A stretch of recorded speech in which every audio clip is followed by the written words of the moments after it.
when I decided to get the wrenches out, it's usually there's a block here and there. Something where, whether that could be, VA, which is, volatile acidity, which, wine, I'm going to wax philosophical in and out of this answer here. So wine's natural life, if left unattended, wants to go to vinegar. Like that's the process. It's the same with you put a bottle on your counter, you come back a day later or 2 days later, like, oh, that smells like salad dressing now. So our job as wine producers is to stop it before that happens at a certain point that the wine tastes good. So, if there's, a VA bug that's starting to show up and again, talking about reps and seeing things or something where it's going to affect the quality of the wine in a negative way. And that could be, like I said, a VA bug or some sort of spoilage that's happening. That's when I decide to get the wrenches out. Really get the wrenches out. Welcome back, everyone, to the Barrels and Roots podcast. My name is Sean, and I'm your host, at least for today. We'll see what happens in the future, but I've got an awesome guest with me today, and I'd love if you could tell people a little bit about who you are and what you do. All right. Thanks, Sean. Thanks for having me on. My name is Kip Lorenzetti. I'm a winemaker on the Central Coast of California. I've been in the industry for about 15 years, and I most recently was a winemaker for Chronic Cellars, which is we call it a legacy brand in Paso. Been around for 20 years, so that's kind of a feat in this industry to make it that long. And prior to that, I was with another legacy Paso brand. I was a winemaker for Wild Forest Winery and Vineyard, which is founded by Ken Volk, one of the original stalwarts of Paso. That's awesome. Well, what got you into wine? Like, what was it that you said, "Hey, man, this is what I want to be doing"? So I'm told my superhero origin story, and it is before, and it is not glamorous. So once upon a time, I used to sell toilets, and it was like The Office, but we instead of paper, we the show, the TV show, The Office, we sold plumbing parts. Wholesale. We sold mostly to wholesale. So I was a sales manager for a plumbing wholesale store. That was my first job. This is not your hero origin story. This is the super villain origin story, man. So that's just kind of yeah. Well, you stay on that track long enough, sometimes you become the villain. But I got my first job in that. That was my first job out of school, and it was in San Luis Obispo. And I was very quickly decided that was not how I wanted to spend my adult working life. Or most of my adult personal life, because it was we were working a lot, and simultaneously I was living in San Luis Obispo, Flow County, great wine region, and was getting into wine. And I still remember the first bottle of wine I ever had. I did not drink wine in college. My parents don't drink, so I was never really exposed to it in any earnest way. I was in a store living in this area and going, I live in the wine country. I probably should try and get into this. I'll give it a shot. And I picked up, I don't remember the vintage test, the downside. It was Francis Ford Coppola's Ivory Label Cabernet Sauvignon, California Appalated. And I went into it under no pretenses other than this guy directed The Godfather. Let's see if he can make wine. That was it. This is just the name on the bottle. I was like, yeah, I love this guy's movies. And took it home and, popped the cork, had a sip, was like, oh, I kind of like this. And off I went and was put in touch, and realized that there's not only an entire world as a consumer, but there is an entire industry built around this. And I was living smack dab in the middle of it, and still am. But my cousins went to high school with the winemaker for Bailiana, which is another Pinot Noir house in the Valley. Named Rob Sacagala, and they're like, hey, you want into this industry? You should talk to Rob. So I was ducking out of work under the pretense of I've got a dentist appointment or some sort of excuse to go for him to go talk to him. He walked me around the winery and kind of explain. It started kind of opening the door for me, and I talked to him for about a year and a half. And then in March of 2010, I called him. And he's like, I can give you a harvest job. Which is how everybody starts. It's like, you get 3 months. It's a temp job. You're going to do a lot of manual labor, which I was used to. So it wasn't a big deal. and I can make you no promises outside of that. And I burned the boats. I left my job. I burned the boats behind me, and the rest is history, as they say. Started as a seller hand and worked my way up from there. That's awesome. I love that. And, it's like, it's a little different in burning the boats that you have to keep going forward. Yeah. I love this one. My wife has this one shirt that she stole from me, and it's got to be one of my favorite shirts. And it says, "Maybe the bridges I burn light the way." Yeah. Oh, man, that's a great line. It's a great line, right? And it's like, sometimes like you don't want to go back. You're going down this path, and it's like you want to go forward. And it is like, when you have that aha moment. And to just a side little note, when I first went into Coppola's winery, and I was in university, like up in the Napa Valley, and I went in there and I got to see all the stuff from his movies, man. That was the coolest thing. Like to get to see like the desk from Godfather. I was like, it's the desk from Godfather and the suit of armor from Dracula and stuff. Yeah. Oh yeah. I was geeking out on that stuff, man. But, it's interesting that you had this moment where it was kind of this aha, like there was this transition, like there's this very clear thing, you had the wine and you're like, dude, this is rad. Let's go down this path. But, I wanted to ask you this because some people, when they get into wine, it's like, it's kind of like sometimes it's an acquired thing. You got to start getting down that. And, what are some wines that you think people can kind of start on that are like wines that are good entry level wines, Yeah, there's a tried and true gateway wine for people, and it's white Zin. And it gets people in. It's sweet, it's easy, it's palatable. I have made a lot of white Zin in my career, more than I'm ever comfortable talking about in the broader public. But it's or it could be white Zin or Moscato or something that's very, very approachable from a palate standpoint. If you handed someone who's never had a wine before, a young either Napa cab or a young Paso big bold rum, something that's a little more unapproachable right out the gate, or Barolo that hasn't been aged for 10 years, and you hand that to someone who never had wine before. It's going to be a bit rough for them, you would think, because the tannins are aggressive, the fruit's a little more nuanced. So we're dropping them onto an Olympic sprinting race right out the gate instead of saying, "Hey, this is how you walk a little bit." Those types of wines, have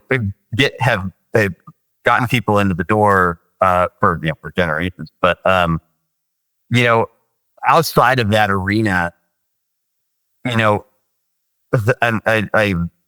say this with a lot of affection, like grab one with $2 check, something that's easy. It doesn't have to be some high end thing that A, break your wallet, or B, something that the consumer is going to worry about. Am I doing this right?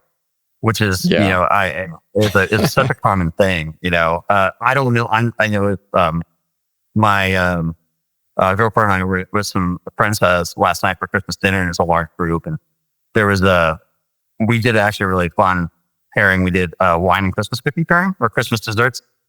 A little rough by the end, just all that sugar. That was challenging. But when we were talking with this one woman who was there, she was probably in her mid-60s. And she found out that both she and I are in the industry, and goes, "Oh, I'm not that." So what wines? Like, I don't know what these wines are. I'm not that sophisticated, and that landed so hard. It was like, you don't have to be. Just enjoy it. It's there's no rule here. Like, you're not going to say the wrong thing, or you don't have to know what that stuff is. You just have to enjoy it. So for someone just getting into it, just go pick something off the shelf. Like, operate your price range. You just grab some bottle with $2 chuck. I think it's not $2 anymore. It's like $3.50 now, but something just to get you familiar with it. There's a whole world out there, and and I would argue a vast majority of it, and the vast majority of us in the industry are not precious about it. So I think just drink what you like, or find something. Yeah. There was I was watching I don't know, remember who this guy is, but he's like a British guy and he talks about etiquette on his videos. It's really funny. And he was talking about the correct way to enjoy wine. And he was like doing all of these little moves and everything. And the comments were just golden. Like, I can't remember all of them, but the people were just like, they're like, he's like, the glassware is important. And people are like, I got my Daisy cup over here that would beg to differ with you on that one. And he's just going on. And these people, and like, one of the things that was funny was like, people were just like, dude, if you enjoy it, And it's like, I mean, I had my favorite thing to drink wine out of was a big mason jar that I had in college, And I had this beautiful mason jar, and they're like, what glass do you have? And I was like, Mason Circa. It's Mason special edition, Mason. Right? And like, why do you choose this? Because it holds a lot. It holds a lot. Yeah. I was doing some sales work, and I was working with what is known in sales for wine sales world as independent retail, which is a liquor store, gas stations. And I was talking with this guy who was running the store at the same time, and those types of sales calls for the industry people that you've talked to or listening to this, it's where the rubber meets the road. And you're talking to people who you're trying not to abuse their time. They're trying to do their job, so they're barely listening to you most of the time. And I'm talking about one of the crock wines with this guy who's running this liquor store, and I was like, "Oh, would you like to try it?" He's like, "Sure." I looked around, I'm like, there's no glasses here. And I just reached over and I grabbed, he had a pile of red Solo cups. I'm like, "Hey, do you mind if we use this?" He's like, "Yeah, go for it." Pulled out 2 red Solo cups, filled them up real quick, try it. And the salesperson I was with was staring at me just wide-eyed. We got in the car, like, "I can't believe we just went for it, a red Solo cup." I'm like, "Yeah, it's just keep the names and taste the wine. Like, this is what we had to work with. It's fine." Right. It's not a big deal.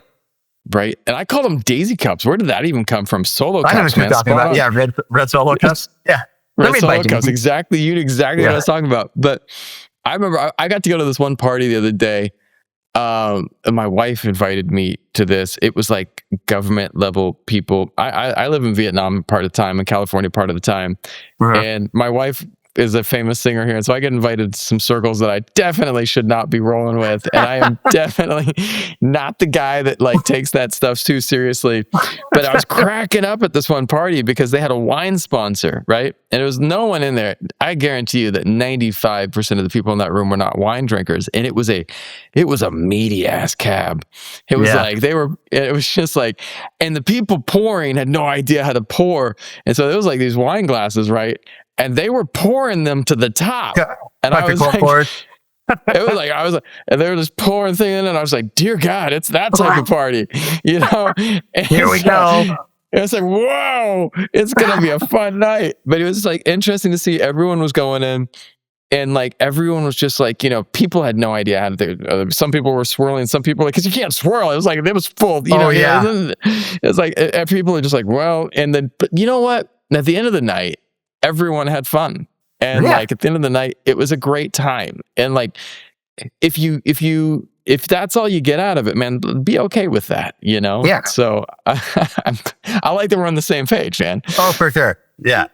I'm one side of my family, my immediate family doesn't drink, but one side of my family who are big wine drinkers. And when I got into the industry, I became very, very popular on that side of the family. And so when we all get together, I usually bring, and they're wine drinkers in a way where they enjoy both sides or both angles of the industry. Like, we'll go, their average bottle price that they buy for their daily drinkers is $10 to $12, but can appreciate really, really nice wine. So I will bring a case of what I call first shift wine. So it's first shift is when it's usually 2 or 3 bottles. We'll start with 2 or 3 bottles a night. That is something where it's from either a really neat area, or it's an oddball varietal, or it's made really well, or something I want to like showcase and like, hey, I want you to experience this and enjoy this and really take it in. And then I also bring a section of what I call 11 o'clock wine. And 11 o'clock wine is when it's 11 o'clock and everybody's going like this. And you go, what color is it? That's basically what you're asking for. So that we can join both sides of the spectrum, but that's part of the fun, right? You have this like I mentioned before, this whole world of stuff to try, and it's both as a profession and a hobby, something that can have no end. It's a rabbit hole, and we can get incredibly nuanced and nerdy and weird about it. But also it's this source of just casual fun, and it's something to be enjoyed and experienced with other people at an unserious level. I love that.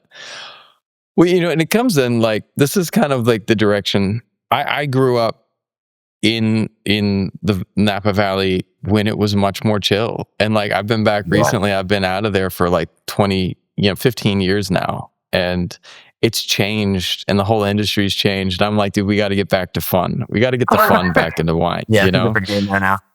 Yeah. And so, I mean, but like, I think that the people that are consuming it still love the fun and the joy. Yeah. But, in because one of the cool things for me was growing up around all these people that were into wine and making wine, is that the winemakers view this in a different way. And like, it leads me to ask questions. It's like, these are people that are like salt of the earth people making something with their hands. Right. They're farmers, man. People that are doing stuff. And I'm always fascinated, and I wanted to ask you a question. Like, when you taste a wine and early in its life, you're making this. How do you know where it's going to end up in 5 years, 10 years? What's the taste that, you get there and, oh, dude, this is the one. You're like, well, what is that? It's wild teeth and young, especially young red. Tasting young reds, and I've learned caution in showing those to people. Because what I taste and how I'm tasting something, especially for young wine, is definitely not how, unless it's another winemaker, someone who is very versed in production and can taste a wine that's that young, especially if they haven't gone through secondary or malolactic fermentation yet. Because I've explained this to friends and people I've given, sales people and people I've given tours to. I'm like, hey, you're not going to, this is going to be jarring. Because this is not what I pull out of this barrel is not going to be what you see on your table. But when, a younger wine, it's the really colorful and easy analogy is kind of like looking at a child or a kid. If you're friends with a kid, I think you have a child of your own, right? So you're seeing that this child, there was as a winemaker, something that you fostered and brought into this world, and you're looking at the potential of that. You're not looking at it as it is right now and what it will be. So for a wine, I look for the real technical stuff is I look for depth of color, hue of color, tannin structure, which is a real fun one to try and parse out when it's really young because it's very angry, loud and pushy, but you're trying to taste through all that and see what that will be like and understand how that wine is going to change over the next, between in the chart that's been in its life between the time in barrel and time in bottle, what hits the bottle and then bottle and, in 5 years and 10 years and 15, if you're making a wine to age that long. Looking at acidity content and how that is playing with the kind of nascent flavors that are emerging, and knowing that some of those flavors that you're tasting that you may think are really awesome right in that moment are probably not going to be there by the time it goes to bottle. Because they're just evolving, those thin reds, those bright, vibrant fruit flavors, which are loud in the beginning, get more subdued as that wine experiences time, whether it's in barrel or in tank, and even more so in bottle. So it's a lot of very, very nuanced, forward-looking things happening in the span of like 5 seconds, because you're smelling and tasting. Oh yeah, this is going to be fine. This is going to be fine, or this is going to be really, really good in 5 years. I was able to get a program started at Chronic. We call it the Midnight Maker Series, and it was a Petit Syrah and a Syrah. And the only 200% varietals that we made at Chronic, because everything else was a red blend. We had one white and rosé. And it was this really intense, labor-intense process, and it created this incredibly concentrated wine that was very, very textural, and when it was young, insanely tannic. What would be described as like rustic. Kind of, I mentioned Barolos earlier, like a young Barolo, where those wines are just so aggressive when they're young, they need 10 years in the bottle. And I remember it coming out of the drain press or the tank and tasting the wine. Oh my gosh, we have something special here. And the can is just bloomed in your mouth, and where the texture was a tactile sensation as much as it was a flavor experience. So you're getting almost all of your senses are getting engaged. And I took that, and another winemaker shows another winemaker, and he goes, "Oh yeah, that's good," because we were tasting 5 years down the road. And 10 years down the road. And I took that same sample, and it had just gotten done through primary fermentation. So, halfway through its fermentation life. And I took it to our tasting manager, who's an absolute sweetheart. And I was all at Twitter, like, oh my gosh, because it was really a kind of a shot in the dark to see if this process would work. And I bring this thing down, the Petite Syrah, and this thing is so dark, it is sucking down light. It's, bending physics. And it is just this monster thing. I bring it down to the tasting room, and because the winery was, we made the reserve wines for Chronic at Peach Canyon Winery, and the Chronic tasting room was across the street. So I come down this hill and I go across the street, and I'm like, Angela, try this. And it was right when I started at Chronic. So we're all still getting to know each other with the tasting staff, and they're really starting to experience my winemaking style firsthand. And it's unctuous and earthy, and she takes a sip and sniffs, and she just goes, to the day I bring it up all the time. She goes, "Oh my God, who made this?" Just almost revolted at how rough it was. And I'm just looking at her, I'm like, "Angela, that was mine." She goes, "Oh, sorry." Hey, don't worry. Don't worry. I've been in this game long enough. My skin is thick enough. Just wait. It'll be good.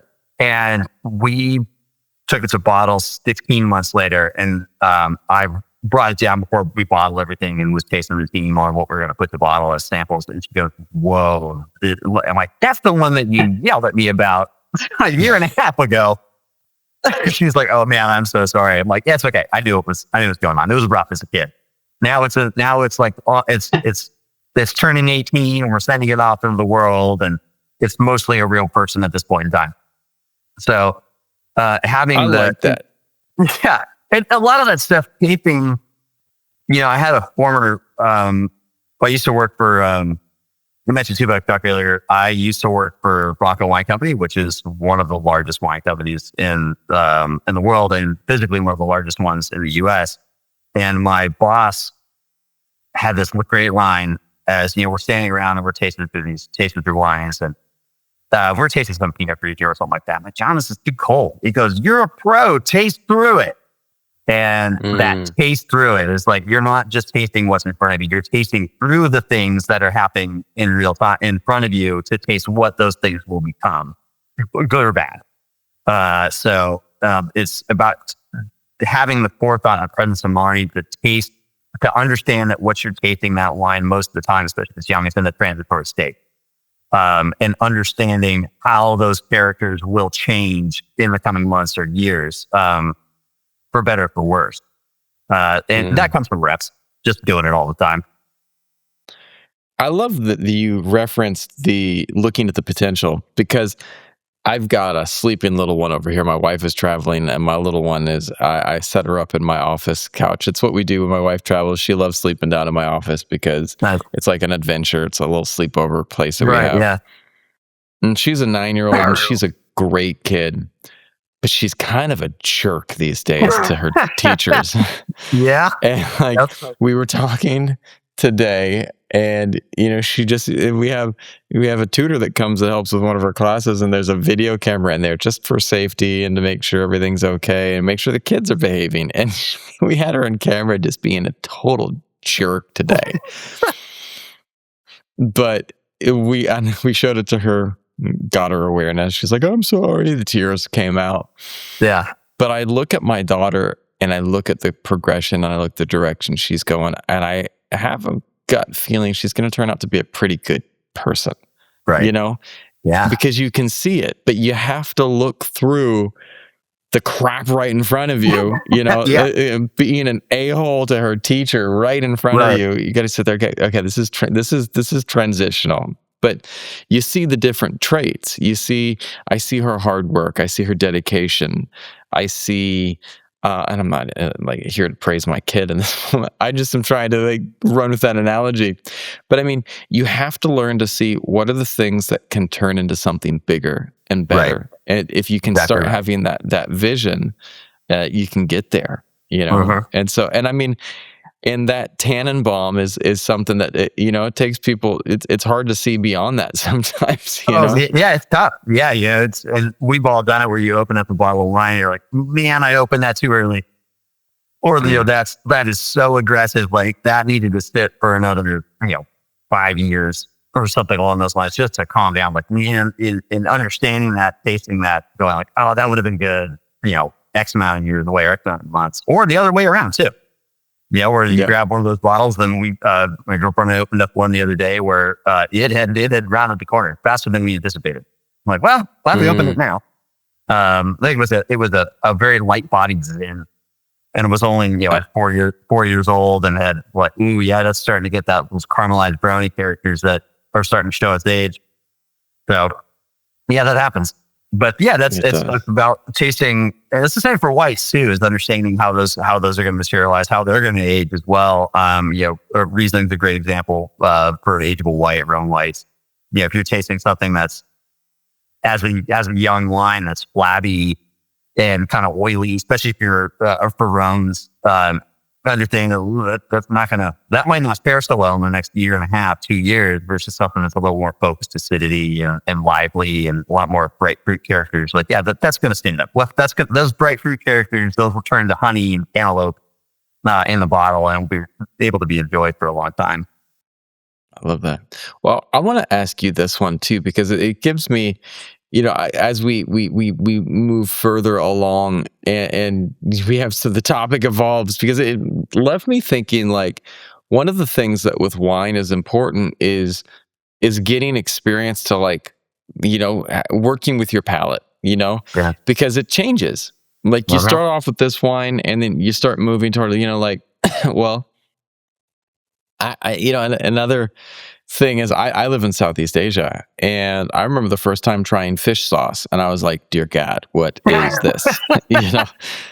What is this smell? But now it's like, dear God, yes. Oh yeah. Oh yeah. But it's like your palate has to get warmed up to it. Like, it's not something that you can dive right into. But how has your palate changed since you first started making wine? And is there anything that surprised you about that shift? I mentioned drinking the couple of wine, this my first wine. And those wines they're made at commercial scale. They're made for entry level consumers. And now the wines that I seek out on a personal level, and that kind of got me on the something back up a little bit. That Coppola wine, I went down a cab rabbit hole for a while, and because it's very readily available across multiple AVAs. So I went down a cab rabbit hole. Then I got into Pinot. Went down a very long Pinot rabbit hole for a while. But now I don't necessarily seek certain varietal stuff. I seek regional stuff, but on a flavor standpoint, my palate is not necessarily it's focused more on very, very nuanced flavors and texture. For the last 4 or 5 years, I've been really into seeking wines that have texture to them. And by texture, I mean presence of fine tannin in the mid palate. So if you're front, middle, and rear palate, usually most of the big reds we think of have big mid and rear palates and large conscious tannins. But seeking wines that have a very, very fine tannin in the mid palate. Among other things, I tend to focus more on more acid forward wines, both in lighter reds and heavy reds and in whites. But when I was younger, it needed to be loud, and loud in a way where not necessarily like big tannin, big everything. And that's part of that. But it was more because I needed the volume turned up. My palate wasn't as developed as it is now. So I needed things to be very much in my face so I could understand them. And I didn't consciously acknowledge that. Just is what I went for. Like, oh, that tastes good, which in is effectively what we're all trying to do with all the producers. That's what we're trying to do with wines. Put something in front of somebody that says, oh, that tastes good. Because that's effectively as simple as that. So I needed, as a emerging wine drinker, I needed those flavors to be very pronounced and very much in my face so that I could understand them and enjoy them. And that was Cab, Zin, things that were just, especially Zin from Paso Robles, which is very, very loud.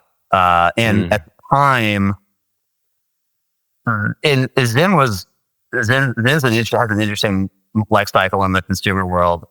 So this was 2008 through 2012, give or take. And the Zins that were coming out that you could readily get were, 15% alcohol and had a bunch of sugar in them. And at their best were, maybe a little more restrained, and you could get some of the bramble fruits and some of the blackberries. But at their worst, were kind of like gasoline with sugar in them. So so those were, and that gave you a good set of guardrails. It was like, oh, that is so loud that I don't like that. And there's no mystery there. So I needed wines that didn't have a lot of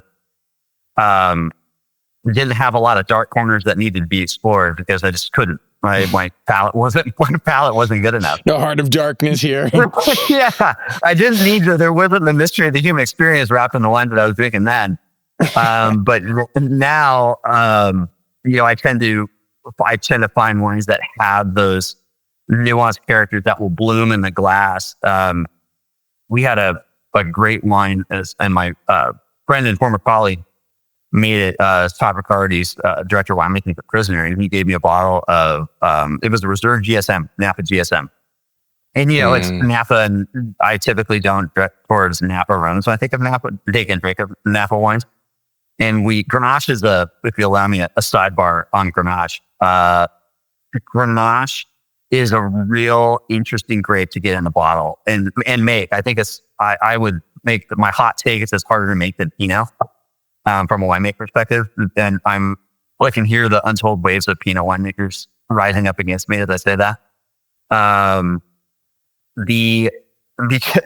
It turns into this. It has this strange life cycle in both the barrel and the bottle where it goes through periods of opening and closing. It'll just open and close and open and close, and almost sometimes by the day. You can have, and it's hard to get the color out. The flavors are, very diverse, from in Paso, which is the wine share my experience with Grenache. You have certain sub-AVAs that have this insane cherry cola note to it, which I love. It's again, loud wines. And other areas it can be dark and brooding and have this really earthy character. But you'll taste it out of a barrel or a bottle one day and it'll just be tannic. That's a very tannic and phenolic varietal. So it'll just be, all you're getting is tannin, and if it's out of a barrel, you're probably getting a fair amount of the oak you put on it. And there's nothing else. It's not very giving. You're like, I think I screwed up. Like, either I screwed up or the vineyard screwed up, and you have this kind of mini crisis of faith. And go back the next day, and it's just, the bouquet is out and it's open and it's fragrant. You're like, oh yeah, of course I know what I'm doing. Oh yeah, I can't believe I ever had that. I should never doubt myself. But it does that in the bottles too, which is also fun. So we back to the wine. We opened this thing. We opened this bottle in the program. The SKU is called soldered, like a soldering iron, and we open it up, and it was a 2023 vintage. This was probably a little young, but my buddy Todd's a very talented winemaker, so I'm like, that's gonna be good young. It'll be fine. So we open it up, and we're like, all we get is barrel. I'm like, man.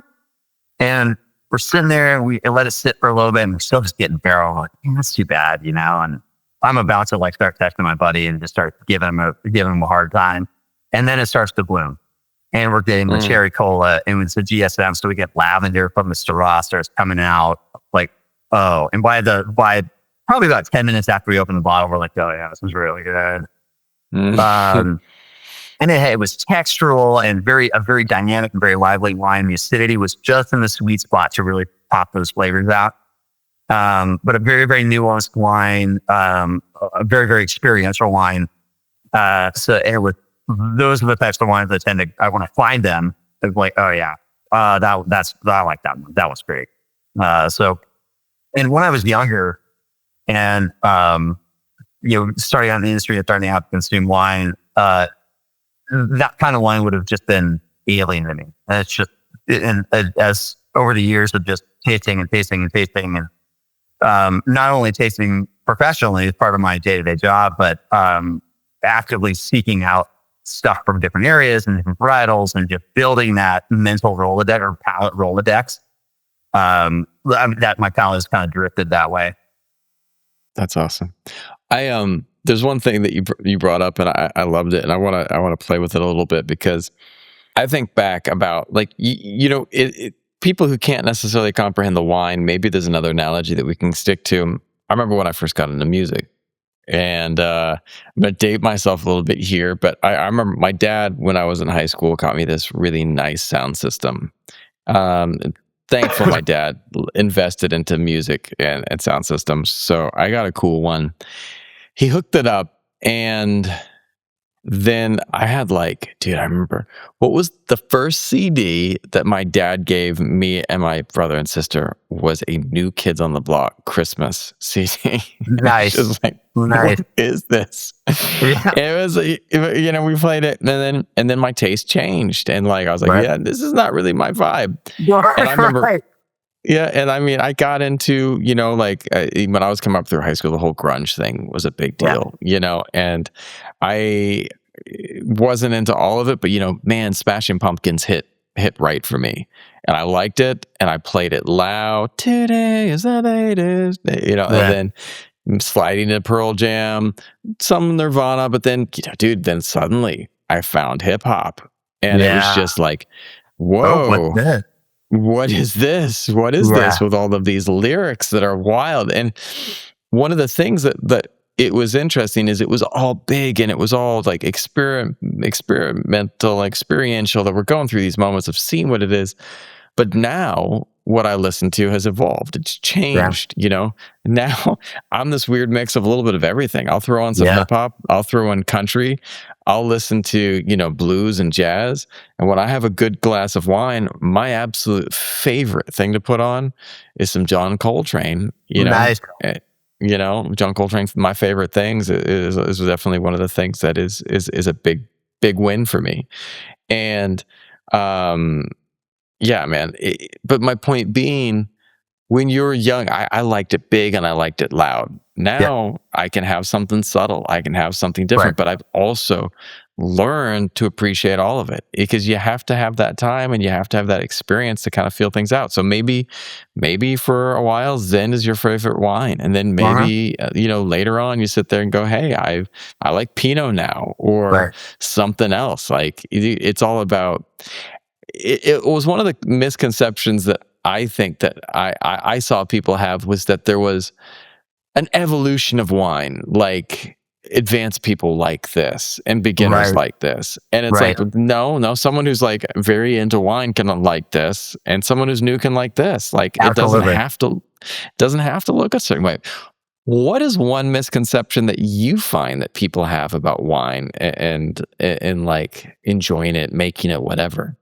I think the main one is that it's romantic. And that's more on the production side, because my first harvest, and I mentioned not being afraid of manual labor. I've grown up, my dad's a very talented carpenter and constructor. He's a teacher by trade, but very talented carpenter, and had his side jobs where side gig was cabinet work and construction jobs. And I had been holding the shovel since I could. And so having that background, I was like, oh yeah, I'm not worried about, I'm fine with manual labor. And you get in and it's a wine production, and you realize how much work that is across all levels, and how, and the and I've explained this to interns before that I've had, like, you probably think that, interns and kids getting right out of college in the industry. And like, you probably think that this entails walking through a beautiful vineyard, tasting grapes, waxing philosophical about what you're tasting and witnessing, pulling big, romantic pulls out of a barrel into a glass. Like, that does happen. It does happen, but not for you and not for a very long time. And because I was that person who was like, oh yeah, it's good. Man, this is great. But then you get into it and you realize, like, oh man, like, this is dirty work, and you're wet, you're cold. You probably had 3 or 4 different muscle pulls that you're trying to nurse back to health throughout the harvest. And that's just in the cellar. That's not including a vineyard, or how much, not necessarily how much work goes into it, because there's a ton of work, like I mentioned before, but how many people are involved to get that bottle of wine onto someone's table, and yes. how much everything has to go absolutely perfect. And even then, it's not a guarantee that it's going to happen. And that starts from, the kind of the tried and true statement that we all like to throw around, it starts in the vineyard, and because it does. But, it starts with the grower and the vineyard and the farming. And does he get the crew at the right time? And can we pick on the right day? The fruit comes in. Now you're talking with your cellar guys and like, all right, this is what we're going to do. And you're trying to, herd all the cats at once to point them in the right direction to get what you want done on the line. And, if your forklift guy is going through a nasty breakup during harvest, that could affect how fast you go, and, logistically how that works. And is your team working in the right direction? Is everybody have the same goal in mind, or at least are on board with the goal that, the greater goal of the winery or the program? Is that fruit going to survive? And, can we keep that wine healthy for the 14 months we're going to keep it in storage in barrel before we put it to the bottle? All of those things. And then my bottling, my favorite line, I worked at a custom crush house in Santa Barbara County, which for to anybody listening, custom crush is if, say, you want to start a wine program, but did it really merit building a winery? You can go to a house or a custom crush house, or a place where they will essentially you're contracting the labor and the resources, and they're making the wine in your direction. And a lot of wineries will just do that on their own. They'll have a certain section of their business model where they'll take in 4 or 5 clients. This was exclusively built around, this business was exclusively built around that. So I had about 20 clients that I was making wine for, ranging from very, very tenured winemakers who just needed a facility to make their wine at, to, people who had a small vineyard and said, hey, make my wine taste good. But I had a client who we were about to bottle his wine, very tenured winemaker. It's bottling day. It's the end of the road before you go into the sales game, the grind of the sales game. And I pull it aside and Frank, you excited for bottling day? And he looks at me and he goes, Kip, it's the last opportunity we have to screw this thing up. It's like, all right, maybe not the most positive statement, but it's true. But even then, that last final push where you have to have your packaging in line, your glass, your labels, your caps, your cordials, the guys on the line who are helping you out, guys on the line are helping you out. The wine has to be ready to go. All of that is converging in one final push to get that wine into the bottle and onto someone's table. But the sum total of all of that working together to get something on the table is something that I don't think a lot of people realize, and how difficult, and how in the best of times it's challenging, and the worst of times is downright chaotic and catastrophic. Yeah. I work in media and production. I have my own media company now, and I do short form content, long form content, music videos, anything. We do a bunch of stuff. I do it all. But I got my start in Hollywood. I got to work on some Hollywood films when I was younger, and it was, until you realize that it's the exact same thing you described. How much work it is. Yeah. How much work it is, how much of a nightmare it is. You're sitting there, you're like, yeah, dude, movies, awesome. Dude, 14 to 18-hour days, you Yep. know, 5 days a week. And they're like, oh, hey, we're shooting days today. And then the next Monday, Tuesday, Wednesday, you're shooting days. And then suddenly Thursday, Friday, we're switching to nights. And you're like, literally, you just like, I haven't slept yet. yeah, you're showing up at 5, go home, you show up at 5 p.m. and you work till, 8 a.m. You're just Right. like, dude, it's crazy like that. Right.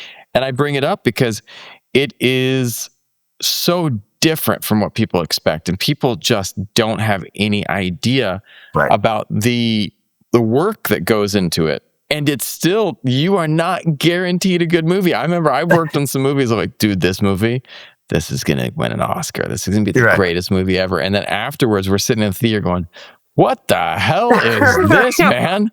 This was way better when we're working on it. And it's just the mountain of work. Right. And, it's one of the interesting things is like, because there is this potential that everything has from the beginning of the movie, from when they're sitting down with a script to the end point, it takes on a life of its own. And I'm sure wine does as well. And, going back to the analogy, like, you can see things. Tonight, I had to have a bit of an intervention. My wife and I saw a problem, and we had to sit there and go, we need to create a solution for this. You are a great kid, but we've got a problem that we have to address. Let's talk about it and see, how we can fix this. And so let me ask you this, because we got this great multi-layered conversation that's like talking about film, and parenting, and winemaking all at the same time. So it's pretty awesome. But how do you decide? Yes, my ADD is running rampant tonight. But like, how do you decide when to intervene in the winemaking process and when to let the wine do its thing? Usually, from an unromantic standpoint, intervention, when I decide to get the wrenches out, it's usually the block turn up. Something where, whether that could be, VA, which is, volatile acidity, which, wine, I'm gonna wax philosophical in and out of this answer here. So wine's natural life, if left unattended, wants to go to vinegar. Like that's the process. It's the same with you put an open bottle on your counter, come back a day later or 2 days later, like, oh, that smells like salad dressing now. So our job as wine producers is to stop it before that happens at a certain point that the wine tastes good. So, if there's, a VA bug that's starting to show up and again, talking about resistancy thing, or something where it's going to affect the quality of the wine in a negative way. And that could be, like I said, a VA bug or some sort of spoilage that's happening. That's when I decide to get the wrenches out, really get the wrenches out. For a wine that, try and take this in a different direction. There's if I'm trying to achieve something with a wine, like you have it stated out, this is the profile I want to create. This is kind of the ethos for Cry. The brand profile when I came into it, or the style of wine was one that was, but I mentioned loud wines. They were loud. They had a lot of nuance and character, but they're loud wine. So each wine kind of needed to have that baked into its ethos. And vintages themselves can not throw you those types of things to really give you the building blocks to make that happen. In Paso, a great example was 2022 vintage, which is a harvest or a vintage that everybody, we all kind of emerge out of our respective holes after harvest, the draggled and bruised, and we all kind of look at each other like, oh, how's your harvest? And everybody just goes, yes. Like, nobody wants to talk about it. And those types of vintages, you are where the conditions aren't perfect walking into the wine you want to make. Like the wrenches come out and you're intervening, and ideally you don't.